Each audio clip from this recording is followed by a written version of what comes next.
আসসালামু আলাইকুম। Quantum academic and admission প্ল্যাটফর্মের পক্ষ থেকে আমি মোহাম্মদ ইমরান স্যার তোমাদের সকলের সামনে উপস্থিত হয়েছি সুপার স্পেশাল এইচএসসি আইসিটির চতুর্থ অধ্যায় ওয়েব ডিজাইন পরিচিতির সর্বশেষ টপিকের ক্লাসে। আজকে আমাদের সর্বশেষ টপিকটা হচ্ছে 15 নাম্বার লেকচারে। তো আমরা আজকে 15 নাম্বার লেকচারে সর্বশেষ যে টপিকটা নিয়ে আলোচনা করব সেটা হচ্ছে ওয়েবসাইটের পাবলিশিং।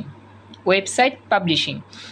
তো এই বছর 2026 সালের এইচএসসি পরীক্ষার আইসিটিতে ওয়েবসাইটের পাবলিশিং থেকে একটা প্রশ্ন আসছিল।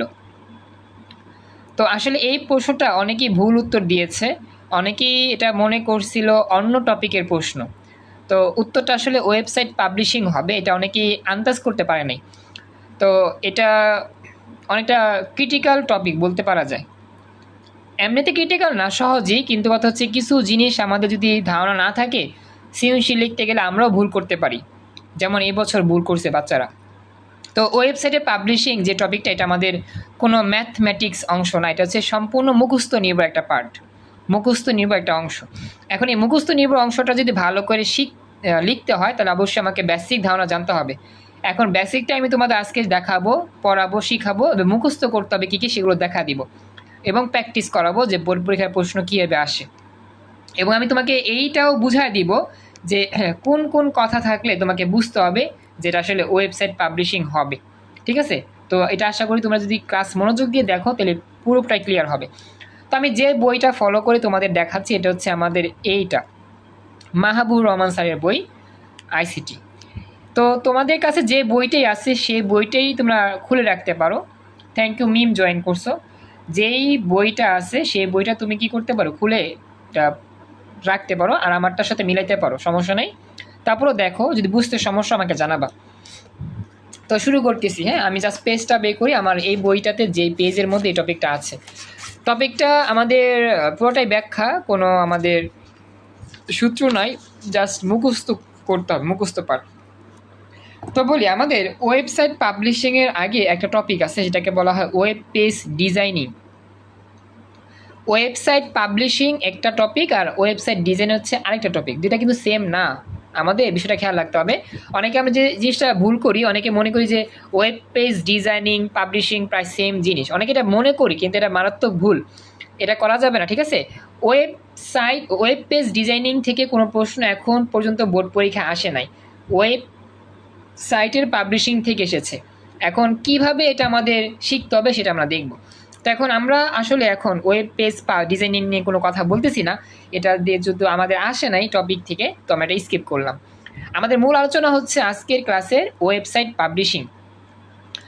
এখন আমি প্রথমত তোমাদেরকে সংজ্ঞাটা পড়াবো, দেন আমি বুঝাবো যে ওয়েবসাইট পাবলিশিং বলতে আসলে কি বুঝাচ্ছে তারা। হ্যাঁ, মিথিলা, মমিতা, তোমরাও খেয়াল রাখো, এবং বাকিরা যারা আসো তোমরা একটু মনোযোগ দিয়ে দেখো। যদি বুঝতে সমস্যা অবশ্যই আমাকে লগে লগে প্রশ্ন করবে, ঠিক আছে?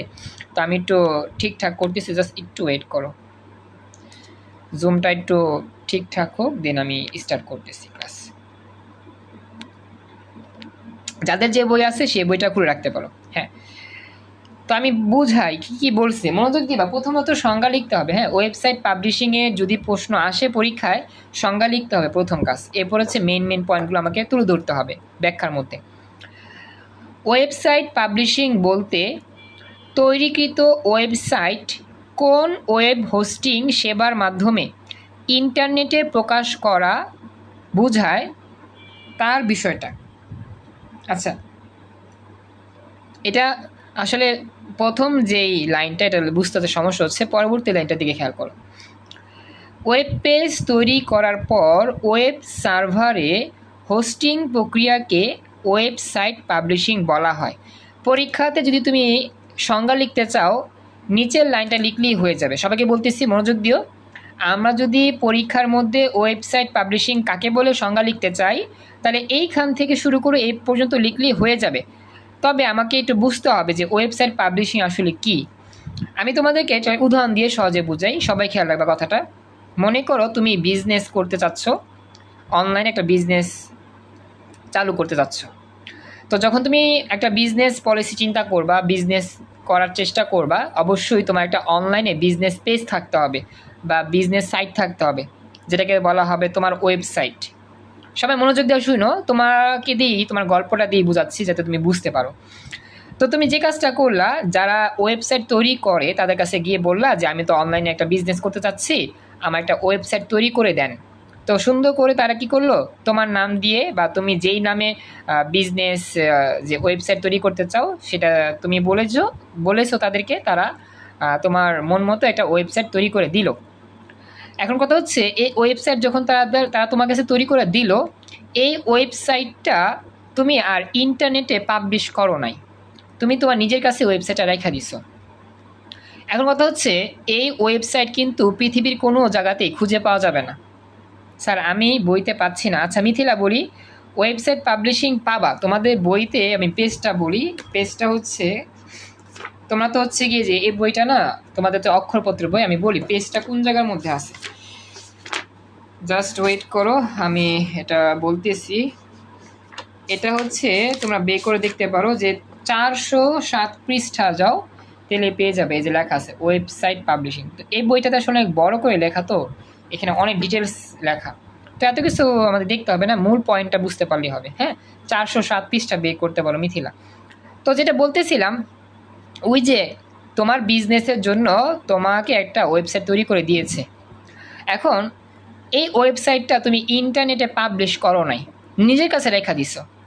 এখন কথা হচ্ছে, হ্যাঁ ওকে, এখন কথা হচ্ছে এই যে ওয়েবসাইটটা যে বানাইলো তোমার জন্য, কোনো কাজই হবে না, এটা বানায় কোনো লাভই হয় নাই তোমার। কেন লাভ হয় নাই? এই ওয়েবসাইট ব্রাউজ করে কেউ তোমার এই ওয়েবসাইট পাবে না। কেন পাবে না? কারণ এই ওয়েবসাইট তুমি এখনও ইন্টারনেটে ছাড়ো নাই, নিজের কাছে রেখে দিছো।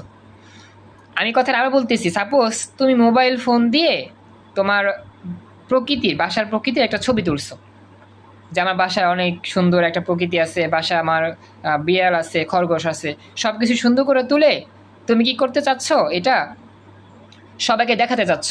তো মনে করো যে ফেসবুকে তুমি এটা আপলোড করো নাই, তো ফ্রেন্ডদেরকে বলছো দেখো দেখো বা ফ্রেন্ড আমার বাসা কত সুন্দর, বাসায় বিড়াল আছে, খরগোশ আছে, তারপর পাখি আছে, তো এগুলো বলতেছো, মেসেঞ্জারে বলতেছো বা ফেসবুকে বলতেছো, কিন্তু কেউ দেখতে পাচ্ছে না।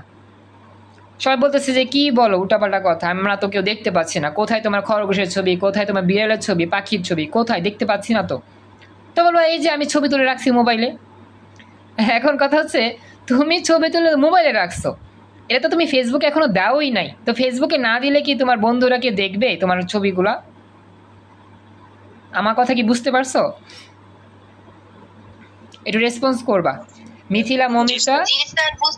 হ্যাঁ, আচ্ছা এখন কথা হচ্ছে বাকিরা বইলো, এই যে ব্যাপারটা বললাম যে তোমার বাসার যে এত সুন্দর একটা বিড়াল আছে, তারপর হচ্ছে গিয়ে কি বলে কবুতর আছে, তারপর হচ্ছে গিয়ে একুয়ারিয়ামের মধ্যে মাছ আছে, এগুলো তুমি মোবাইলে ছবি তুলে রাখছো, কিন্তু এগুলো তো তুমি পাবলিশ করো নাই, ফেসবুকে দাও নাই, মেসেঞ্জারেও দাও নাই, তো কীভাবে মানুষ তোমার এই ছবিগুলো দেখবে? ঠিক সেম কাহিনীটা কিন্তু হচ্ছে এইটা, ওয়েবসাইট পাবলিশিং। যদি তুমি বিজনেস করতে চাও, একটা ওয়েবসাইট অবশ্যই তৈরি করবা। এখন এই ওয়েবসাইটটা তৈরি করা নিজের কাছে রাখলে তো হবে না, এটা কি করতে হবে? ইন্টারনেটে ছাড়তে হবে। ছাড়া মানে কি? পাবলিশ করা, প্রকাশ করতে হবে। এখন ইন্টারনেটে যতক্ষণ না পর্যন্ত প্রকাশ না করবা, তোমার ওয়েবসাইট কেউ খুঁজেও পাবে না, তুমি বিজনেসও করতে পারবা না। ঠিক যেমন মোবাইলের মধ্যে ছবি রেখে দিছো, ছবিটা ফেসবুকে ছাড়াও নাই, মেসেঞ্জারও দেওয়া নাই, কোনো জায়গায় দেওয়া নাই, কেউ তোমাকে দেখতেও পাবে না ছবিগুলো, এরকম আর কি বিষয়। তো ওয়েবসাইট পাবলিশিংটা হচ্ছে ওই সিস্টেম যেখানে ওয়েবসাইট তৈরি করে ইন্টারনেটে পাবলিশ করতে হয় বা ছাড়তে হয়। যখনই তুমি এই ওয়েবসাইটটাকে ইন্টারনেটে ছেড়ে দিবা বা পাবলিশ করবা, তখনই পৃথিবীর যে কোনো প্রান্ত থেকেই ইন্টারনেটের মাধ্যমে তোমার ওয়েবসাইটের নাম ঠিকানা দিয়ে সার্চ করলেই তোমার ওয়েবসাইটটা প্রত্যেকের মোবাইলে চলে আসবে। এটা হচ্ছে ওয়েবসাইট পাবলিশিংয়ের মূল বিষয়। এই পুরো যে গণনাটা বলছি ব্যাখ্যা দিয়ে বা উদাহরণ দিয়ে মোটামুটি সবাই বুঝতে পারছো? সুবর্ণা, তানিম, তারপর হচ্ছে মিম, মৌমিতা, নিহাল, মিথিলা, রূপা, লাবণী, সবাই কি পুরোপুরিটা ক্লিয়ার বুঝতে পেরেছ? ওকে, হ্যাঁ। এখন কথা হচ্ছে যে এইটা তো আমরা গল্প আকারে শিখছি, তাই না? এখন আমাদের তো বইয়ের ভাষায় লিখতে হবে। আমরা তো বুঝতে পারছি যে সিস্টেমটা হচ্ছে এইটা। এখন বইয়ের ভাষাটা কি আমরা এখন দেখি, চলো। প্রথমত সংজ্ঞা লিখবা। সংজ্ঞা যেটা বলতেছে যে ওয়েব পেজ তৈরি করার পর ওয়েব সার্ভারে হোস্টিং প্রক্রিয়াকে ওয়েবসাইট পাবলিশিং বলা হয়। আর আমরা এখন লিখব যে ওয়েবসাইট যদি পাবলিশ করতে চাই, ওয়েবসাইটকে পাবলিশ করার আগে বেশ কিছু ধাপ আমাকে অতিক্রম করে আসতে হয়। আর এই 4টা ধাপ তোমাকে মুখস্থ করতে হবে, পরীক্ষাতে লিখতেও হবে। এই 4টা ধাপ এক এক বইতে এক এক রকম করে লিখছে। আমি যে বইটা দিয়ে পড়াচ্ছি এই বইটাতে সুন্দর করে আর কি লিখছে, সাজায় লিখছে, ছোট করে লিখছে, এত বড় লেখে নাই। তো এই 4টা ধাপই পরীক্ষা লিখতে হবে সৃজনশীলে। প্রথম ধাপটার নাম কি? সাইটটি ডিজাইন ও ডেভেলপমেন্ট করা, অর্থাৎ তুমি যেই ওয়েবসাইট তৈরি করছো সেটাকে সুন্দর করে ডিজাইন করতে হবে। কারণ তুমি যদি ওয়েবসাইটটাকে সুন্দর করে ডিজাইন না করো, তোমার ওয়েবসাইট দেখতে সুন্দর না হলে কাস্টমাররা ভিজিটও করবে না, তোমার কোনো প্রোডাক্ট কিনবেও না, তোমার বিজনেসে লস হবে। তো তোমার প্রথম কাজ কি? তোমার ওয়েবসাইটটাকে সুন্দর করে আকর্ষণীয় করে ফুটিয়ে তুলতে হবে, ডিজাইন করতে হবে, বেশি বেশি অনেক আইকন যুক্ত করতে হবে, ঠিক আছে? তার মানে কি, প্রথম কাজ তোমার ওয়েবসাইটটা ডিজাইন করতে হবে, ডেভেলপমেন্ট করতে হবে। ডিজাইন ডেভেলপমেন্ট একই বিষয়। 2 নাম্বার, ডোমেন নেম নিবন্ধন করা। এর মানে কি, তুমি যখন একটা ওয়েবসাইট তৈরি করবা, সে ওয়েবসাইটের একটা রেজিস্ট্রেশন করতে হবে। রেজিস্ট্রেশন একটা বিষয় আছে, যখন তোমরা স্কুলে ভর্তি হও বা কলেজে ভর্তি হও বা কোনো একটা কোচিংয়ে ভর্তি হও, তোমার কিন্তু নাম, ঠিকানা, ছবি, মোবাইল নাম্বার সব কিছু ইনফরমেশন দিয়ে কী করা থাকে? রেজিস্ট্রেশন করা থাকে। যেমন আমি তোমাদেরকে পরে অনলাইনে আমার এখানেও তোমাদের কিন্তু রেজিস্ট্রেশন করা হয় বা হয়েছে বা আছে। তোমাদের নাম নিয়েছি, কলেজের নাম নিয়েছি, তোমার মোবাইল নাম্বার নিয়েছি, তোমার আব্বুর নাম্বার নিয়েছি, তোমার আম্মুর নাম্বার নিয়েছি, ঠিকানা নিয়েছি, সব কিছু নিয়ে আমি কিন্তু রেজিস্ট্রেশন করছি। যারা যারা রেজিস্ট্রেশন প্রক্রিয়াটা সম্পন্ন করছো তোমরা জানো। তো ঠিক তেমনই ওয়েবসাইট যখন আমরা পাবলিশ করতে যাব, ওয়েবসাইটের নামের ওপর ডিপেন্ড করে একটা রেজিস্ট্রেশন করতে হবে। সেই কাজটা আগেই তোমাকে করতে হবে। কথা কি বুঝতে পারছো আমার? আমি যা বললাম একটু রেসপন্স করবা। থ্যাংক ইউ, রিমা জয়েন করছো এবং হচ্ছে তানজিনা জয়েন করছো। ব্যাপারটা বুঝছো? আচ্ছা, এরপরে 3 নাম্বার, যে সার্ভারে সাইটটি আপলোড করা হবে তা নির্ধারণ করতে হবে এবং স্পেস, ব্যান্ডউইথ ইত্যাদি সুবিধা নিশ্চিত করতে হবে। অর্থাৎ তুমি যেই জায়গার মধ্যে তোমার ওয়েবসাইটটাকে স্থাপন করতে চাও বা আপলোড করতে চাও, সেই জায়গাটা তোমাকে নির্ধারণ করতে হবে এবং তোমার দেখতে হবে ব্যান্ডউইথ ঠিক আছে কিনা। অর্থাৎ তোমার ওয়েবসাইট তৈরি করার পর একটা ইন্টারনেট স্পিডের একটা মাপঝোঁক আছে, এটা হয়তো এখন বুঝবা না, ওয়েবসাইট যারা তৈরি করে, যারা বসা, তারা ভালো জানে। ব্যান্ডউইথ মানে একটা ওয়েবসাইট ইন্টারনেট স্থাপন করতে গেলে কতটুকু ইন্টারনেট কানেকশন লাগবে, কত বেশি লাগবে, কত কম লাগবে, এই বিষয়গুলো নিশ্চিত করতে হবে। 4 নাম্বার, সর্বোপরি শেষ পর্যায়ে সাইটটিকে আপলোড করা, অর্থাৎ সবার শেষে এই ওয়েবসাইটটাকে ফাইনাল কাজ কমপ্লিট হওয়ার পর আপলোড করে দেওয়া। আর সাইটটিকে প্রচারমুখী করার জন্য সার্চ ইঞ্জিনের তালিকাভুক্ত হওয়া। অর্থাৎ তোমার যে ওয়েবসাইটটা যখনই তুমি পাবলিশ করছো, তোমার তো ওয়েবসাইট নতুন, এখনও তো তেমন মানুষ তোমার ওয়েবসাইট ভিজিট করে নাই, তো লগে লগে সার্চ দিলে তোমার ওয়েবসাইট আসবে না, দেরি হবে। তোমরা এই ব্যাপারটা খুব ক্লিয়ারলি বুঝতে পারবা যখন তোমরা নিজেরা ইউটিউবে একটা চ্যানেল ক্রিয়েট করবা তোমার নাম দিয়ে বা যে কোনো কিছু নাম দিয়ে, তখন দেখবা যে ইউটিউবে চ্যানেল ক্রিয়েট করার পর তোমার এই নাম দিয়ে সার্চ করলে আসলে আসে না, ইউটিউবের চ্যানেলটা লগে লগে আসে না, অনেক পরে আসে। সাপোজ 2 দিন, 3 দিন, 4 দিন, 1 সপ্তাহ।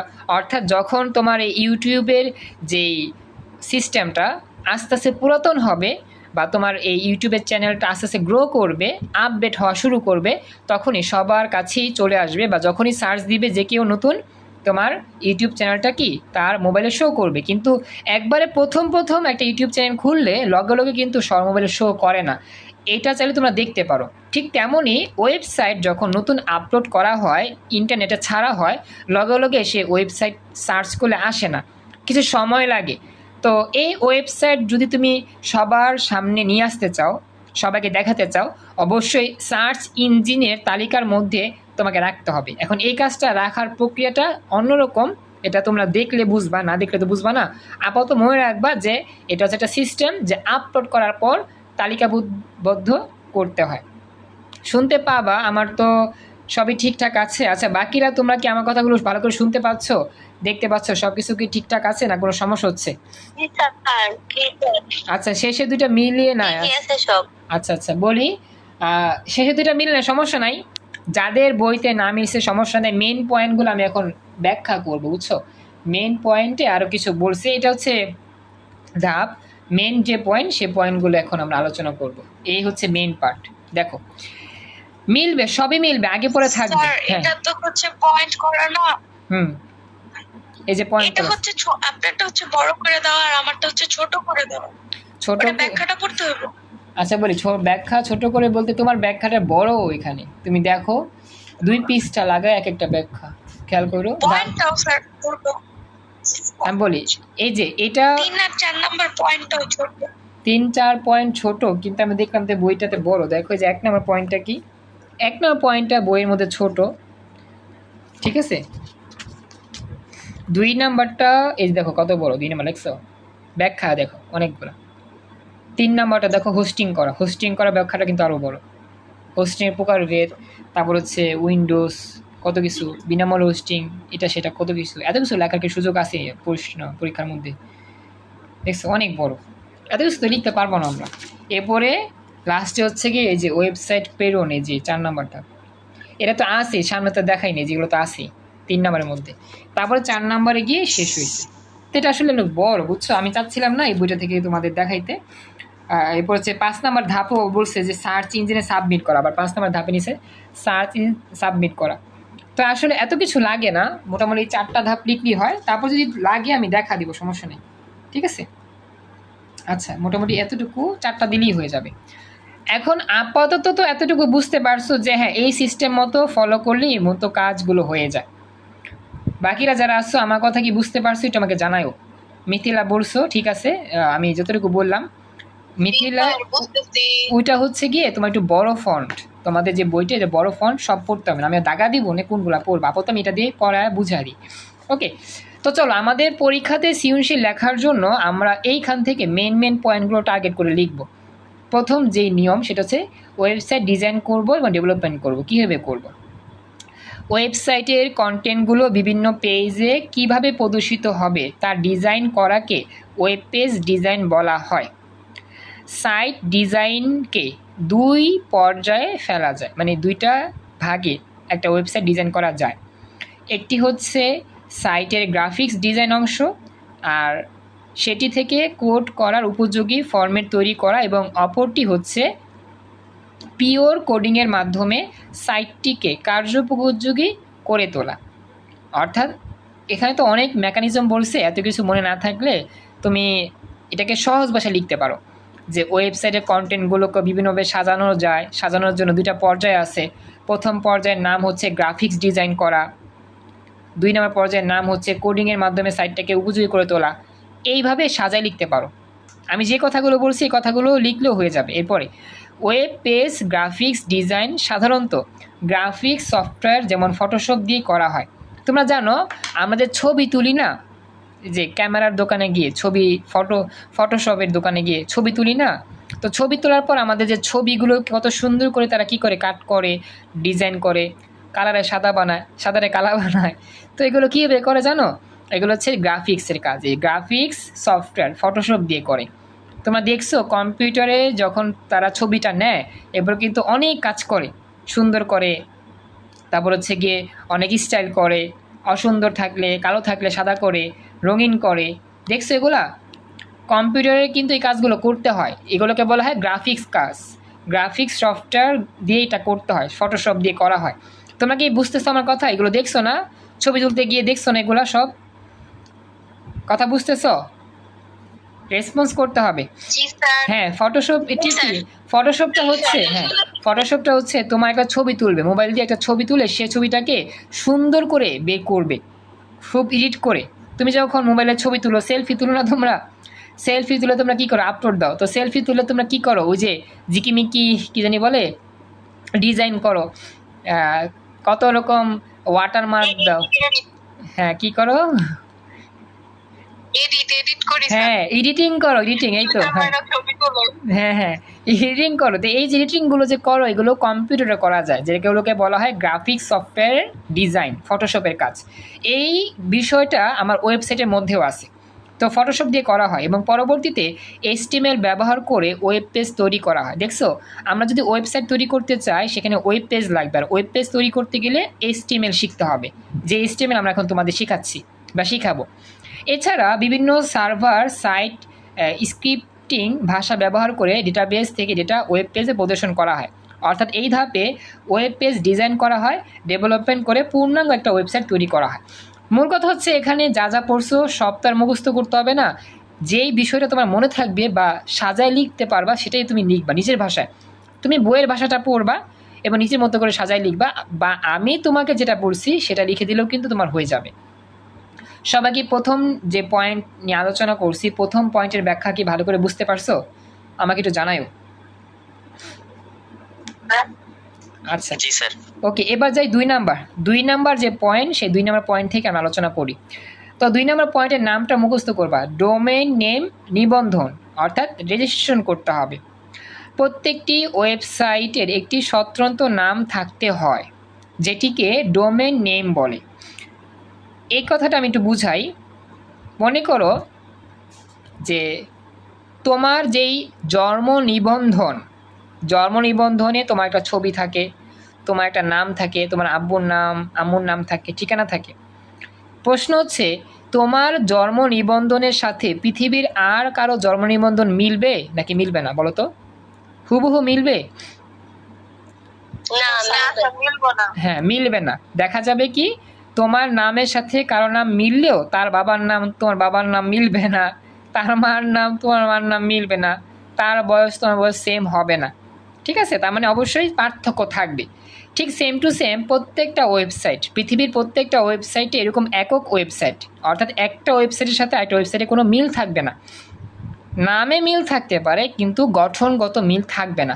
তারপরও নামে মিল থাকে না, সাধারণত নামেও মিল হয় না। তো এইটা আসলে কে করে? এই যে নিবন্ধনের কাজটা করে।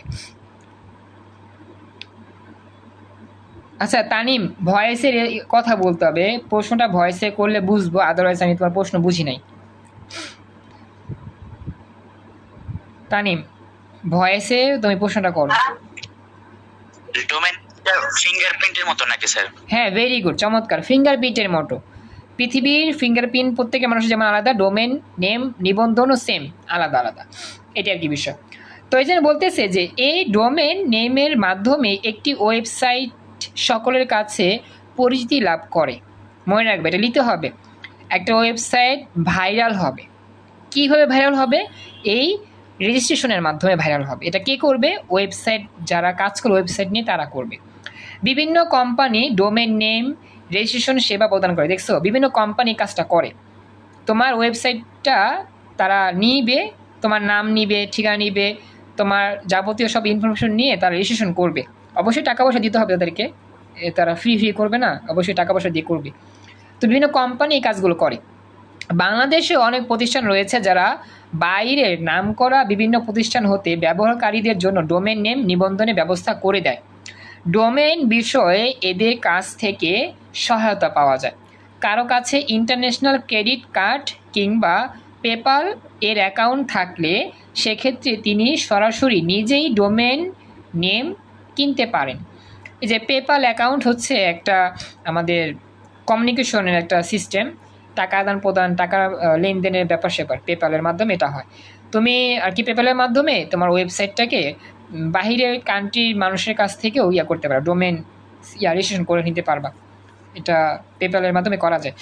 যাই বললাম, তো এই বিষয়গুলো তুমি মনে রাখবে একটু, কীভাবে কাজ করে ইটিসি জাস্ট সাজায় লিখলে হবে। এরপরে www.name.com, তারপর হচ্ছে godaddy.com, তারপর হচ্ছে namecheap.com, তারপর হচ্ছে orderai.com, তারপর হচ্ছে gandhi.net ইত্যাদি সহ আরও কিছু সাইট হতে ডোমেন নেম নিবন্ধন করা যায়। অর্থাৎ এই সকল ওয়েবসাইটে ভিজিট করেও তোমার যেই ওয়েবসাইট এর যে ডোমেন নেম এটাকে রেজিস্ট্রেশন করতে পারবা। তাদেরকে টাকা প্রোভাইড করবা, তারা তোমাকে রেজিস্ট্রেশন করে দিবে। এরপরেই তোমার এই ওয়েবসাইটটা সবার কাছে ভাইরাল হয়ে যাবে বা সবার মোবাইলে ছড়িয়ে যাবে। যখনই সার্চ করবে লগে লগে চলে আসবে। 2 নাম্বার পয়েন্টটা বুঝতে পারছো মোটামুটি যা বললাম? জি স্যার। ওকে, 3 নাম্বারে আসি আমরা। ওয়েব হোস্টিং কি? Website hosting. Domain name registration করার পরের কাজই হচ্ছে ওয়েবসাইটকে হোস্টিং করা, অর্থাৎ ওয়েবসাইটটিকে ইন্টারনেটের সাথে যুক্ত কোনো ওয়েব সার্ভারে আপলোড করা বা সংরক্ষণ করা। অর্থাৎ এই ওয়েবসাইটটা ইন্টারনেটে আপলোড করতে হবে। ওয়েবসাইটটা কী করতে হবে, এখন ইন্টারনেটে আপলোড করতে হবে, মোবাইলে রেখে দিলে তো আর হবে না, আপলোড করতে হবে। বিশ্বজুড়ে অনেক প্রতিষ্ঠান আছে যারা টাকার বিনিময়ে তাদের ওয়েব সার্ভারে কোনো ওয়েবসাইটের জন্য প্রয়োজনীয় স্পেস বা জায়গা ভাড়া দেয়। অর্থাৎ তুমি যে এই যে ইন্টারনেটে আপলোড করবা সার্ভারে, এই সার্ভারটা আসলে তোমার থাকবে না, এই সার্ভার থাকে বিভিন্ন কোম্পানি।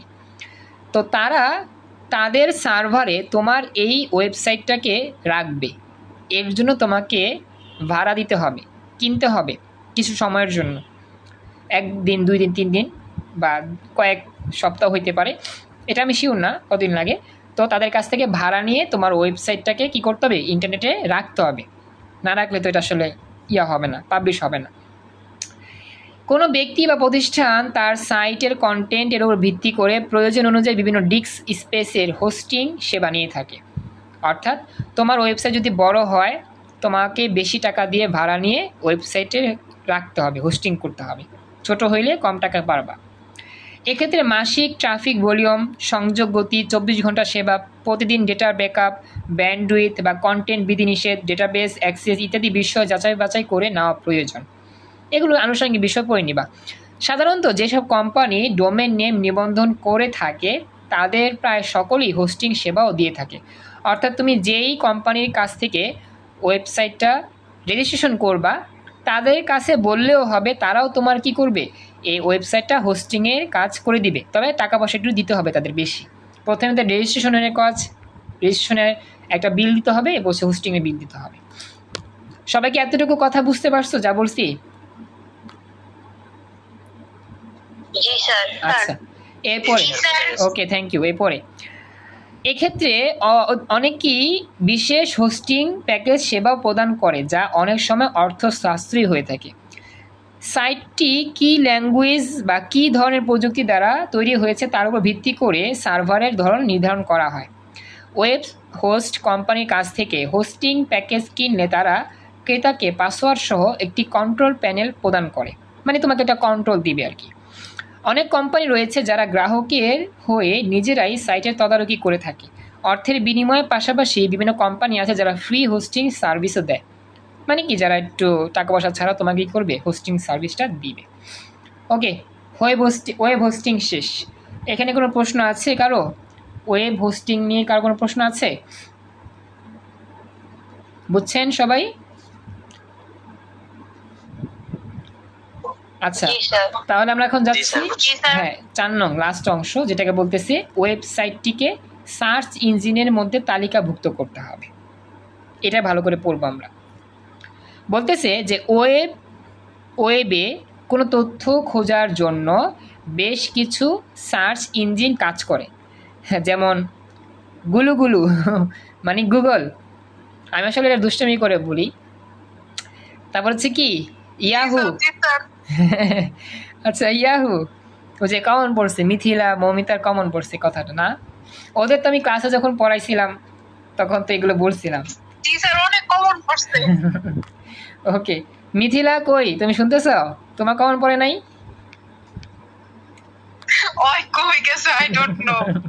নাকি হাসতে হাসতে কথা বলতে পারতেছে না কোনটা? আচ্ছা, আমার মন ভালো নেই, এই জন্য আমি কথা বলছি না। আচ্ছা, তো মন ভালো নেই। আচ্ছা দেখো জায়গা, ওই যে বাকি বাচ্চারা বলি মিথিলা মমিতা তো আমার অফলাইন স্টুডেন্ট, ওদেরকে পড়াইছিলাম যখন, তখন এটা বলছিলাম গুলো। আচ্ছা, এরপরে হচ্ছে দেখো ইয়াহু, MSN, এগুলো হচ্ছে সার্চ ইঞ্জিন, মনে রাখবা। MSN, বিং, ASK, আস্ক, এগুলো নতুন হতে দেখতেছো। MSN আগে দেখো নাই, তারপরে বিং শুরু নাই, আস্ক শুরু নাই, এগুলা। এসব সার্চ ইঞ্জিনে ওয়েবসাইটটিকে তালিকাভুক্ত করা হলে সহজেই সাইটটিকে খুঁজে পাওয়া যায়। এখন তালিকাভুক্ত কেমনে করে এটা তো আসলে আমার পুরোপুরি ক্লিয়ার ধারণা নাই, যারা এই কাজটা করে তারা বলতে পারবে। ওকে, মনে রাখবা। একটা সহজ উদাহরণ দিলে বুঝবো। সাপোজ তুমি যে স্কুলে পড়ো সেই স্কুলের হাজিরা খাতার মধ্যে তোমার যদি নাম থাকে তাহলেই তোমাকে খুঁজে পাওয়া যাবে যে হ্যাঁ এই বাচ্চাটা আমাদের স্কুলে। যদি হাজিরা খাতায় নাম নাই থাকে তাহলে কি খুঁজে পাওয়া যাবে? যাবে না। ঠিক তেমনই একটা ওয়েবসাইট যদি আমি এই তালিকাভুক্ত যদি না করি তাহলে এই সার্চ ইঞ্জিনও কি এটা খুঁজে পাওয়া যাবে না। এজন্য তালিকাভুক্ত করতে হবে, এ হচ্ছে বিষয়। এরপরে বলতেছে যে ওয়েবসাইটটিকে সার্চ ইঞ্জিনে যোগ করার জন্য ইন্টারনেটে বিভিন্ন সাইট রয়েছে, এরা অর্থের বিনিময়ে সকল সার্চ ইঞ্জিনে ওয়েবসাইটটিকে কি করে যুক্ত করে। দেখছো মানে টাকা আর টাকা, তুমি যেখানে যাও সেখানে টাকা, টাকা ছাড়া কথা নেই। তার মানে একটা ওয়েবসাইট তৈরি করতে প্রচুর টাকা খরচ হয়। ওয়েবসাইট তৈরি করবা, যাকে দিয়ে তাকে টাকা দিতে হবে, আবার ওয়েবসাইট যখন আমাদের ডিজাইন করবে সেখানে টাকা দিতে হবে, ওয়েবসাইট রেজিস্ট্রেশন করবা সেখানেও টাকা দিতে হবে, হোস্টিং করতে যাবা সেখানেও টাকা দিতে হবে, আবার ওই যে তালিকাভুক্ত করবা সেখানেও টাকা, মানে টাকা টাকা। ওয়েবসাইট তৈরি করার পেছনে প্রচুর খরচ করতে হয়, বুঝছো? এই হচ্ছে বিষয় আর কি। তো বলতেছি এরপরে যে এরা অর্থের বিনিময়ে সকল সার্চ ইঞ্জিনে ওয়েবসাইটটিকে যুক্ত করে, একে সার্চ ইঞ্জিন অপটিমাইজেশন বা SEO বলে। অর্থাৎ তোমার ওয়েবসাইটটা প্রত্যেকটা সার্চ ইঞ্জিনের মধ্যে সংযুক্ত করার জন্য যে সিস্টেম কাজ করে সেটাই হচ্ছে কি সার্চ ইঞ্জিন অপটিমাইজেশন। হোস্টিংকৃত ওয়েবসাইটটি আরও বেশি প্রচারমুখী করার জন্য ওয়েবসাইটটিকে সার্চ ইঞ্জিনের সাথে সংযুক্ত করতে হয়, এটি একটি অপশনাল ধাপ। অর্থাৎ বলতেছে যে তোমার এই ওয়েবসাইট যখন হোস্টিং করা হয়েছে, অর্থাৎ অন্য একটা সার্ভারে রাখা হয়ে গেছে, তখন এই ওয়েবসাইটটা ভাইরাল করার জন্য, সকলের মোবাইলে পৌঁছে দেওয়ার জন্য তোমাকে আরেকটু টাকা খরচ করে কি করতে হবে, তালিকাভুক্ত করতে হবে, যাতে করে সহজেই সবাই তোমার এই ওয়েবসাইট পেয়ে যায় এবং কাস্টমাররা তোমার এই ওয়েবসাইটে ভিজিট করে কি করতে পারে, প্রোডাক্ট কিনতে পারে, তোমার বিজনেসে লাভ হয়। তো যত বেশি টাকা খরচ করবা তত বেশি তোমার বিজনেসে প্রফিট হবে, আর টাকা কম খরচ করলে প্রফিট কম হবে, এটাই বাস্তব। তো এই জন্য আর কি যত বেশি তুমি ভাইরাল হতে চাবা তোমাকে প্রচুর কষ্ট করতে হবে, পরিশ্রম করতে হবে, টাকাও খরচ করতে হবে। আর যদি বলো যে না আমার ভাইরাল হওয়ার দরকার নাই, আমি এমনি চলবো, তাহলে তোমাকে টাকা খরচ করতে হবে না, প্যারা নিতে হবে না। তো ওয়েবসাইটের পাবলিশিংয়ের ব্যাপারটা এরকম, যত টাকা দিবা ততই তোমার কি হবে, সেলিব্রিটি বাড়বে, তোমার ওয়েবসাইট সবাই জানবে, চিনবে, মার্কেটিং ভালো হবে এবং কাস্টমাররা বেশি বেশি প্রোডাক্ট কিনবে, তোমার বিজনেস লাভ হবে। আর টাকা কম খরচ করবা তুমি তেমন বিজনেসে লাভবান হবা না। এই হচ্ছে ব্যাপারটা আর কি। তো এই হচ্ছে আমার 4 নাম্বার ধাপ। এখন আমাকে বলে 4 নাম্বার ধাপ যতটুকু পড়াইছি বুঝতে পারলা কিনা? সবাই ক্লিয়ার, বুঝতে পেরেছো? Thank you so much. এখন আমাকে বলো, আচ্ছা আচ্ছা একজনের প্রশ্ন করছো, তানিম প্রশ্ন করো আগে। হ্যাঁ তাড়াতাড়ি বলো, প্রশ্ন কি ছিল তোমার? আল্টিমাইজেশনটা কি স্যার? অপটিমাইজেশন হচ্ছে এই যে যেই প্রক্রিয়ার মাধ্যমে এই তোমার ওয়েবসাইটটাকে সার্চ ইঞ্জিনে যুক্ত করবে, এর জন্য যে একটা অর্থ দিতে হয়, এই সিস্টেমটাই হচ্ছে তোমার ইঞ্জিন অপটিমাইজেশন। আরেকজন মেয়ে প্রশ্ন করছিলা, তাড়াতাড়ি বলো, আমার সময় কম, লিঙ্ক চলে গেলেই ক্লাস শেষ। একটা মেয়ে প্রশ্ন করছিলা, বলো সে কি প্রশ্ন করছিল, আমি শুই নাই, তাড়াতাড়ি বলো প্রশ্ন কি ছিল তোমার। আরেকজন প্রশ্ন করছিলা, বলতে হবে, হ্যাঁ প্রশ্নটা বলো, তাহলে আমার বুঝতে সহজ হবে, উত্তর দিতে পারবো। আচ্ছা এছাড়া যদি কারো কোনো প্রশ্ন থাকে বলতে পারো। এনিওয়ান আর কি কোনো প্রশ্ন আছে তার তোমাদের? আজকে প্র্যাকটিস করতে পারলাম না, আগামীকাল ইনশাআল্লাহ প্র্যাকটিস করব, ঠিক আছে? আমাদের বইতে দাগায় দিয়ে, আচ্ছা আমি তোমাদের বই থেকে দাগা দিব কোনগুলো পড়বা, ঠিক আছে? আপাতত প্রয়োজন আমি ছবি তুলে দিব এই অংশটা, এটা আরও ইজি, তো এটা সহজ হবে। তারপর তো আজকে আমি এটা করালাম, আগামী ক্লাসে প্র্যাকটিস করাইলে আমার এই অংশ শেষ ইনশাআল্লাহ। প্র্যাকটিসটাই হচ্ছে মেন তো আমরা পড়ে ফেলছি। ওকে, তাহলে এ পর্যন্ত আজকে ক্লাস রাখতেছি, আগামী ক্লাসে আমরা এই পর থেকে যাব, ঠিক আছে? আসসালামু আলাইকুম, আল্লাহ হাফেজ।